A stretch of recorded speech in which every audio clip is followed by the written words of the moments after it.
Olá, Namastê! Antes de começar a falar da aula de hoje, deixa eu fazer uma série de Surya Namaskar, uma sequência que remonta aos primórdios da história humana e na qual saudamos ao astro-rei, ao sol. Espera um pouco, acho que eu falei alguma coisa. Será que eu falei alguma coisa errada? Vou consultar meus dados, já volto. Pois é, gente. Consultei minhas fontes e tenho que rever esta informação. Vamos hoje falar da história do yoga moderno.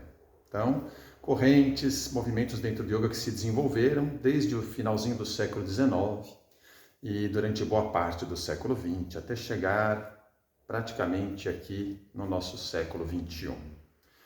Então, essa imagem de pessoas praticando num estúdio, posturas vigorosas, em pé, sequência do guerreiro, do Surya Namaskar, isso não é aquele Hatha Yoga tradicional, aqueles yogas que estão nos textos anteriores ao século XVIII que já comentamos. Isto é algo que vem de um movimento mais recente dentro do yoga. Não está errado, não é melhor nem pior, mas é diferente, temos que pontuar essas diferenças. Então vamos aqui seguir uma cronologia, lembrando primeiramente da importância deste personagem, Swami Vivekananda. Swami Vivekananda, ele foi um expoente dentro do século XIX, do movimento do Brahmoísmo, influenciado pelo Brahmo Samadhi, que foi um movimento na Índia nesse período, e que, de certa forma, acabou absorvendo não só algo da cultura védico-brahmânica, mas também da própria cultura islâmica cristã, que de certa forma foram influenciando a Índia nos séculos anteriores. E o próprio sistema educacional ocidental, tudo isso influenciou esse movimento. E o Vivekananda se destacou muito, porque ele fundou ordens dentro do Vedanta, inclusive a ordem Ramakrishna, lá em Bengala, no leste da Índia, e se destacou inclusive viajando pelo mundo. Uma das suas mais importantes aparições nessas viagens foi no Parlamento das Religiões em Chicago, em 1893, quando ele fez um célebre discurso, que muitos consideram as origens, ou um discurso que embasa muitas das origens do que a gente chama hoje de ecumenismo, representando ali a tradição indiana, o brahmanismo. E o Vivekananda também acabou difundindo, nessas suas falas, nessas suas viagens, o próprio yoga. Inclusive, ele tem um trabalho aqui muito interessante, que são esses vários livros sobre as várias correntes de yoga tradicional, algumas delas, como por exemplo aqui já falamos do Bhakti Yoga, yoga devocional, o Jnana Yoga, yoga do conhecimento, o Raja Yoga, yoga real, meditativo, e aqui, o Karma Yoga, yoga da ação. Então, esses livrinhos todos são do Vivekananda, tá? Traduzidos para o inglês. Ele deixou uma importante contribuição. Na esteira do seu legado, outros expoentes de yoga foram aparecendo. Aqui a gente tem a imagem do Yogendra, já idoso. Yogendra fundou o Yoga Institute em Mumbai. E qual foi o diferencial desse instituto? Pela primeira vez na Índia, alguém funda um instituto onde as pessoas comuns podem praticar yoga, sem terem que fazer seus votos, suas iniciações, e se dedicar integralmente àquelas práticas. Então ele entendia que yoga deveria ser algo que pudesse ser legado ao homem comum, às pessoas comuns, e que elas pudessem se beneficiar do yoga. Se não buscando a realização, o objetivo último do yoga, mas buscando efeitos importantes do yoga para a saúde, para a condição mental, para desenvolver um pouquinho de autoconhecimento, claro, sem esquecer a espiritualidade, mas sem precisar renunciar à sua vida cotidiana, às coisas que já fazia. Então ele pela primeira vez começa a trabalhar com essa ideia de salas de práticas, com várias pessoas fazendo uma aula, aulas com horário limitado, por exemplo, 1 hora de aula. Isso que nós fazemos hoje, então tem grande influência desse trabalho pioneiro do Yogendra. Lembre que o Yogendra também teve influência do conhecimento científico, na sua abordagem de yoga. Seu instituto ainda está lá em Mumbai, o Instituto de Yoga, tá? Outro personagem importante é o Swami Kuvalayananda. O Swami Kuvalayananda fundou em 1924 o Instituto de Kaivalyadhama, na cidade de Lonavi, lá na Índia. E lá ele também fundou o primeiro laboratório de investigação científica do yoga. E o seu trabalho acaba tendo um legado muito importante, porque a partir daí o yoga começa a se tornar cada vez mais um objeto de investigação científica, O Kuvalananda também fundou o Instituto de Investigação Literário-Filosófica.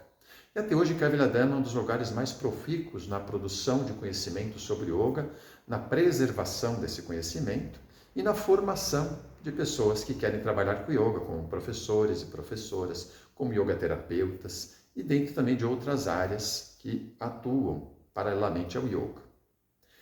Depois, a gente pode falar aqui do Tirumalai Krishnamacharya. Esse personagem teve uma importância muito grande. Inclusive, ele conheceu os que a gente citou anteriormente. Conheceu Yogendra, conheceu Kuvalayananda, esteve em Kaivalyanadana, mas ele se destacou muito por ser o professor de yoga do Maharaja de Mysore, uma cidade no sul da Índia. O Maharaj, o grande rei de Mysore, fazia suas práticas de yoga, tinha lá no seu palácio uma academia também, onde se fazia ginástica, e o Krishnamacharya foi professor nesse palácio, tá? E absorveu muitas coisas também da própria ginástica, da própria academia que funcionava ali ao lado. E, inclusive, interessante agora frisar a questão do Surya Namaskar que começamos falando no início. Então, aqui eu trago uma definição de Surya Namaskar que vem da internet, não vou nem pontuar o site, mas essas coisas estão por aí, né? Então ele diz, como eu falei no início, a origem do Surya Namaskar remonta ao início da história da humanidade, quando o homem percebeu a existência de um poder superior que se refletia em seu interior. Bom, ele pode estar falando aí de origem de rituais, né, que saúdam o sol como divindade. Sim, isso existe desde muito tempo atrás, né? Não sabemos nem quando isso se inicia, certamente até em sociedades tribais pré-históricas. Mas essa sequência que a gente chama de Surya Namaskar, não é isso que nós estamos falando aqui como algo muito antigo. Os registros de Surya Namaskar não estão nos textos tradicionais de yoga. Os registros do Surya Namaskar estão, o primeiro, mais antigo que se conhece, vem de um outro Raja, um outro rei indiano, do estado de Outra, no norte da Índia, tá? E ele se chamava Pratinidhi. Pratinidhi era um fisiculturista, tá? E ele treinava junto com outros lutadores, também wrestlers, né, e fisiculturistas, essa prática. E essa prática chegou à Academia de Ginástica do Palácio do Maharaja de Mysore, onde o Krishnamacharya dava aulas. Krishnamacharya conheceu o Surya Namaskar lá do modo como a gente pratica hoje e introduziu isso nas suas aulas de yoga. E vem daí o Surya Namaskar dentro do yoga. Isto, gente, tem cerca de 100 anos apenas. Não é mais antigo do que isso, tá? Pelos dados que temos registrados. Ah, e o conhecimento não registrado? Bom, existe uma possibilidade disso ser um pouco mais antigo, mas não tão mais antigo assim, tá? Como a gente poderia assegurar dessa maneira sem fontes. Não dá para assegurar. Perfeito? Continuando aqui, a gente mostra uma imagem do Surya Namaskar, como essa técnica se tornou tão emblemática, porque isso aí é uma estátua, uma escultura, melhor dizendo, uma série de estátuas, no Aeroporto Internacional de Nova Delhi, capital da Índia. Os viajantes chegam na Índia e já se deparam com isso, uma série de Surya Namaskar. Para você ver como isso hoje, né, tem tanta repercussão no meio do yoga e da cultura indiana de um modo geral. Podemos lembrar também desses discípulos de Krishnamacharya, que foram fundando eles mesmos suas próprias linhagens. Então, eles foram alunos do Krishnamacharya. Um deles é o Iyengar, tá? O Iyengar que, a partir do seu trabalho, se difundiu a Iyengar Yoga, isso notabilizando muito pelo uso de recursos como props, que chamamos acessórios, para melhor buscar alinhamento e correção nas posturas. E aqui ao lado do Iyengar, o Patanjali Jois, que a partir dele surge o Ashtanga Vinyasa Yoga. Então, uma abordagem com sequências bem padronizadas, que tem que ser repetidas até se chegar a uma perfeição na execução destas sequências. Tá? Depois aqui a gente tem outros dois personagens que também estão ligados ao Krishnamacharya, a Indra Devi, que foi uma russa de nascença, que foi para a Índia, aprendeu yoga lá com Krishnamacharya, e depois levou yoga para outras partes do mundo, inclusive para os Estados Unidos, sendo professora de estrelas hollywoodianas. Então ela teve um grande papel na introdução do yoga no Ocidente, tá? E esse yoga muito voltado para as posturas clássicas, como uma destas que você vê ela executando nesta foto, né? Uma postura aqui que seria o Ardha Matsyendrasana, tá? E este outro que está ao lado dela é o Desikachar, filho do Krishnamacharya. Coube ele herdar o legado do pai e difundir o Vini Yoga, né, que é uma, digamos, uma continuidade do trabalho do pai, no modo como se trabalhava o yoga, de maneira mais dinâmica, mais vigorosa, mas isso modificando-se já aquilo que era praticado em abordagens mais tradicionais. Muitos alegam, estudiosos, né, como Mark Singleton, que escreveu o famoso livro Yoga Bharia, que eles tiveram influências de outras práticas corporais, inclusive ocidentais, incluindo-se aí contorcionismo, artes circenses, ginástica, práticas esportivas competitivas. Tá?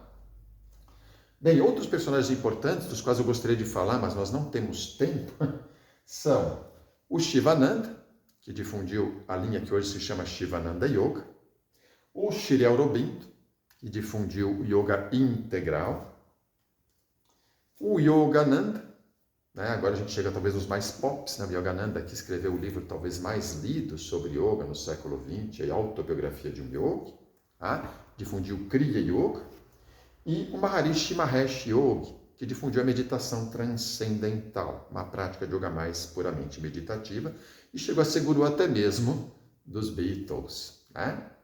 Então, tudo isso constitui uma boa parte desse movimento de yoga moderno, que é muito interessante a gente conhecer para saber diferenciar se aquilo que a gente pratica tem mais base tradicional, tem mais influência moderna, e quais são essas influências modernas, e o quanto elas poderiam não descaracterizar o yoga, porque você pode evoluir, modernizar o yoga sem descaracterizá-lo. E isso é importante que se diga. Mas nós praticamos hoje sem estarmos livres da influência da contemporaneidade. E na próxima aula, nos vemos aqui falando da história do yoga no Brasil e dos últimos movimentos dentro do yoga, o que eu vou chamar aqui de yoga pós-moderno. Então vou ficando por aqui. Namastê.